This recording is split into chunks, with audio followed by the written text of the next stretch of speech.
एक बार की बात है कि एक राजा था जिसके एक 3 साल का बेटा था। एक बार उसको एक दुश्मन राजा से लड़ने के लिए बाहर जाना पड़ा, पर जब वह 2 साल बाद अपनी जीत हासिल करके राजा और उसकी सभी सेना उसके जहाज से वापस लौट रहे थे तो अचानक बहुत जोर का तूफान आ गया और उसके जहाज के सारे लोग करीब करीब डूबने वाले हो गए। तब राजा यह सब देखकर डर गया और उसने कसम खाई कि वह समुद्र की देवी को उस नर जीव की बलि चढ़ाएगा जो उसकी राजधानी पहुँचने पर उससे सबसे पहले मिलने आएगा। उसकी इस कसम खाने के बाद राजा के सारे लोग सही सलामत किनारे पहुंच गए, लेकिन राजा का 5 साल का बेटा जिसने अपने पिता को 2 साल से नहीं देखा था और जो अपने पिता की जीत की खुशी में छूटी हुई तोपों की तेज आवाज सुनकर बहुत खुश था, अपने नौकरों से आंख बचाकर चुपचाप खिसक गया और समुद्र के किनारे की तरफ भाग गया।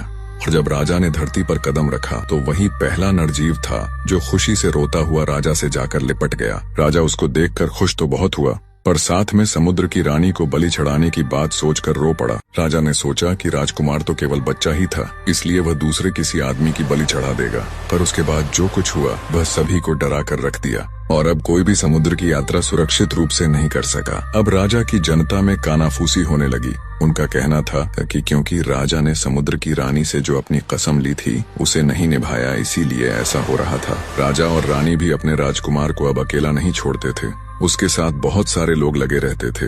हालांकि राजकुमार की जहाज में जाने की इच्छा तो बहुत रहती थी, पर जहाज में तो अब उसको घुसने ही नहीं दिया जाता था। कुछ साल बाद वे सब समुद्र की रानी को भूल गए। जब राजकुमार 10 साल का हुआ तो उसका एक छोटा भाई आया। कुछ ही दिनों में बड़ा राजकुमार अपने और कई दूसरे कुलीन लोगों के साथ इधर उधर घूमने लगा। एक दिन गर्मी के मौसम में जब मौसम बहुत साफ था तो वह घूमते घूमते अपने शाही बागीचे के आखिरी किनारे तक आया जो समुद्र के किनारे के पास ही था। तभी अचानक बहुत जोर का बादल छा गया और जितना अचानक वह आया था उतना अचानक वह गायब भी हो गया। लेकिन जब वह बादल गायब हुआ तो राजकुमार भी वहाँ से गायब हो गया था, वह कहीं भी दिखाई नहीं दे रहा था। जब बाद में भी राजकुमार वापस नहीं लौटा तो इससे राजा, रानी और जनता सभी बहुत दुखी हुए। इस बीच छोटा राजकुमार जो अब राजगद्दी का अकेला वारिस था बड़ा होता रहा। जब वह 16 साल का हुआ तो राजा ने सोचा कि अब उसकी शादी कर दी जाए। अब क्योंकि राजा और रानी अपने मरने से पहले उसकी शादी एक ऐसे ताकतवर राजा की बेटी से करने की सोच रहे थे जिसके वे अधीन थे।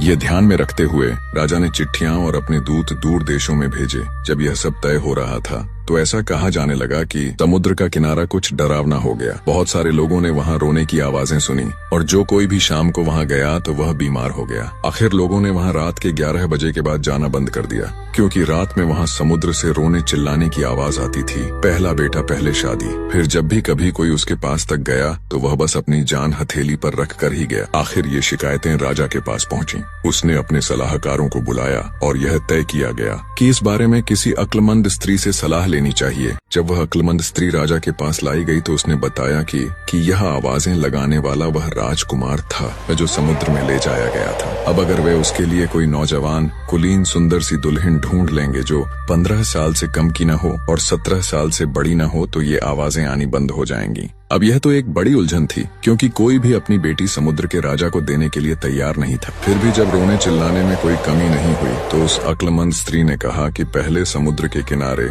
एक छोटा सा घर बनवाना ठीक रहेगा, तब शायद ये परेशानियां दूर हो जाएं। उसने यह भी कहा कि जब वह मकान बन रहा होगा तो किसी भी हालत में कोई भी चीज उनको नहीं डराएगी। सो शुरू में 4 आदमी काम पर लगाए गए। उन्होंने वहाँ पर जगह तैयार की, फिर पत्थर की नींव रखी और फिर बाद में एक छोटा सा घर बनाया जिसमें केवल 2 बहुत सुंदर कमरे थे, एक के पीछे एक और जिनका फर्श बहुत सुंदर था। घर बड़ी सावधानी से बनाया गया था। शाही घर बनाने वाले ने खुद ये घर अपनी निगरानी खड़े रहकर बनवाया था ताकि हर चीज ठीक और सही हो। जब यह मकान बन रहा था तो कोई भी अनजानी आवाज सुनाई नहीं दी और हर आदमी समुद्र के किनारे शांति से आता जाता रहा।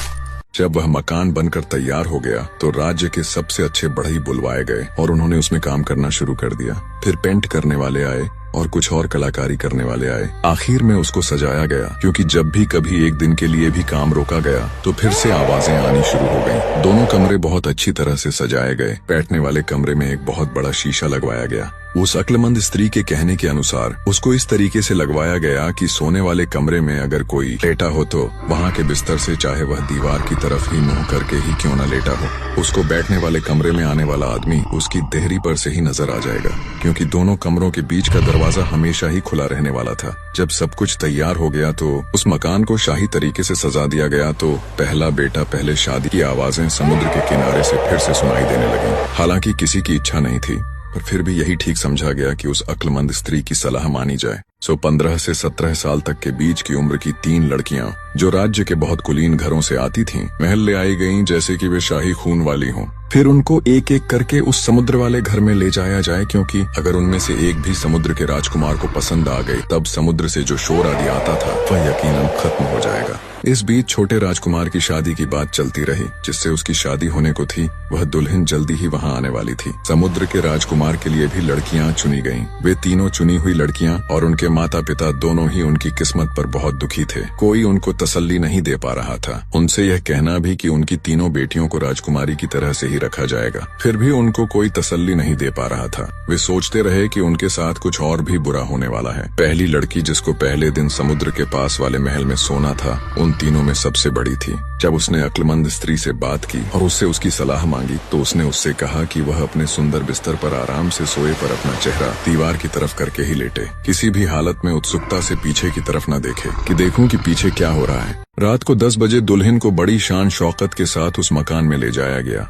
दरबार के सभी लोग और उसके रिश्तेदारों ने उसको रो रो कर विदा किया। रात को 11 बजे उन्होंने घर का ताला लगाया, चाबी अपने साथ ली और उसे वहां अकेली छोड़कर अपने किले की तरफ चले गए। वह अक्लमंद स्त्री भी वहीं थी। उसने सबको तसल्ली दी कि अगर लड़की नहीं बोली और उसने पीछे मुड़कर नहीं देखा, तो वह सुबह को ताजा और खुश खुश बाहर आएगी। बेचारी लड़की ने अपनी रात की प्रार्थना कही और फिर रोती रही जब तक कि उसको नींद नहीं आने लगी। रात को 12 बजे घर के बाहर का दरवाजा अचानक खुला और फिर बैठक का दरवाजा खुला। वह लड़की चौंक गई और डर गई जब उसने दीवार पर लगे शीशे में देखा। लंबा तंदुरुस्त नौजवान अंदर घुसा। उसके कपड़ों से फर्श पर पानी टपक रहा था। वो ऐसे कांप रहा था जैसे सर्दी से ठिठुर रहा हो।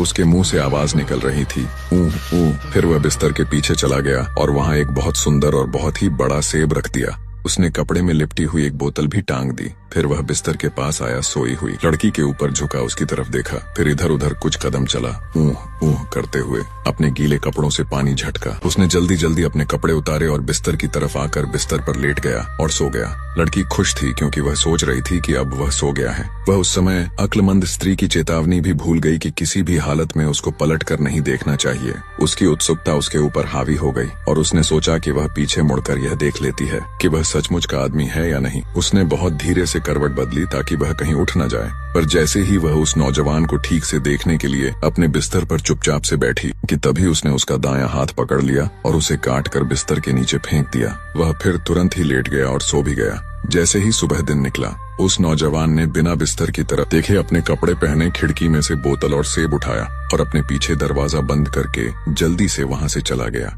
ये केवल सोचा ही जा सकता है कि वह बेचारी लड़की किस हाल से गुजर रही होगी। सुबह को जब उसकी दोस्त और रिश्तेदार उसको लेने के लिए वहां आए, तो वहां उन्होंने उसको रोते हुए पाया और देखा कि उसका एक हाथ गायब था। उसको किले में लाया गया और अक्लमंद स्त्री को बुलवाया गया। उसने आते ही कहा कि अगर लड़की ने उत्सुकता से मुड़कर न देखा होता तो यह सब नहीं हुआ होता और उसका हाथ भी न काटा गया होता। सब लोग उसके साथ वैसा ही बर्ताव कर रहे थे जैसे कि वह कोई राजकुमारी हो, पर वह तो अब उस छोटे घर के पास भी नहीं जा सकती थी। बाकी बची दोनों लड़कियां ये घटना देखकर बहुत परेशान थीं। उनको लगा कि अब तो बस उनको मौत ही आने वाली है। उस अक्लमंद स्त्री ने उनको बहुत तसल्ली दी, हालांकि वह जानती थी कि कैसे उनको तसल्ली देनी थी। सो दूसरी वाली ने वायदा किया कि वह किसी भी हालत में पीछे मुड़कर नहीं देखेगी। फिर भी उसके साथ भी वही हुआ जो पहली लड़की के साथ हुआ था। राजकुमार पानी टपकाते कपड़े पहनकर रात को 12 बजे घर में आया। अपने आप को झटका जिससे सारे फर्श पर पानी बिखर गया। ऊह ऊह करते हुए इधर उधर चला। खिड़की में सेब और कपड़े में लिपटी बोतल रखी। जल्दी से अपने कपड़े उतारे, बिस्तर में लेटा और तुरंत ही सो गया।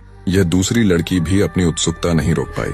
सो इसने भी बहुत धीरे से उठकर अपने साथी की तरफ देखा तो उसने उसका भी दायां हाथ पकड़कर काट दिया और बिस्तर के नीचे फेंक दिया। वह फिर लेट गया और सो गया। अगले दिन सुबह को उस लड़की के दोस्त और रिश्तेदार उसको लेने के लिए वहां आए तो उन्होंने भी उसको बिना दाएं हाथ के रोता हुआ पाया। उसको भी किले में ले जाया गया, जहां उसका भी पहली लड़की की तरह बहुत ही मामूली स्वागत हुआ। अक्लमंद स्त्री ने कहा कि इस लड़की ने भी जरूर ही मुड़कर देखा होगा। हालांकि पहले तो उसने इस बात को मना ही कर दिया था कि उसने ऐसा नहीं किया था। अब सबसे छोटी, सबसे प्यारी और सबसे सुंदर लड़की की बारी थी समुद्री मकान में जाने की। सो वह भी बहुत सारे रोते हुए लोगों के बीच समुद्री मकान में ले जाई गई। अक्लमंद स्त्री भी उसके साथ थी। उसने उससे बहुत मिन्नतें की कि वह किसी भी हाल में मुड़कर न देखे, क्योंकि इस जादू का और कोई भी तोड़ नहीं था। लड़की ने कहा कि वह उसकी बात ध्यान रखेगी और साथ में यह भी कहा कि वह भगवान से प्रार्थना करेगी कि वह उसकी उत्सुकता को शांत रखे। जैसा पहले हुआ था वैसा ही उस दिन भी हुआ।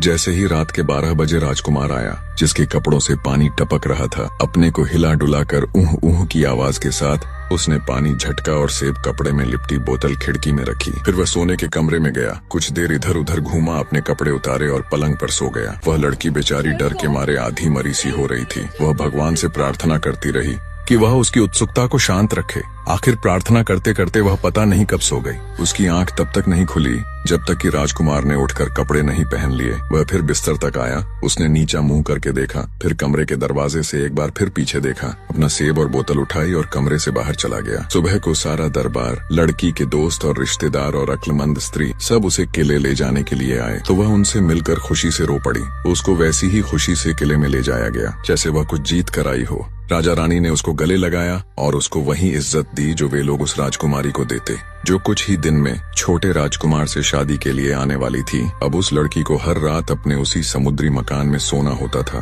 हर शाम राजकुमार अपने सेब और बोतल के साथ आता था और हर सुबह चला जाता था। पर लड़की को ऐसा लगता था कि हर आने वाली शाम और सुबह राजकुमार उसको पहली रात से ज्यादा देर देखता था, जबकि वह बेचारी तो डरी डरी से दीवार की तरफ मुंह किए पड़ी रहती थी। उसकी उससे ज्यादा देखने की हिम्मत ही नहीं होती जितना कि उसको उसका शीशा दिखाता। वह केवल उसका आना और जाना ही देख पाती।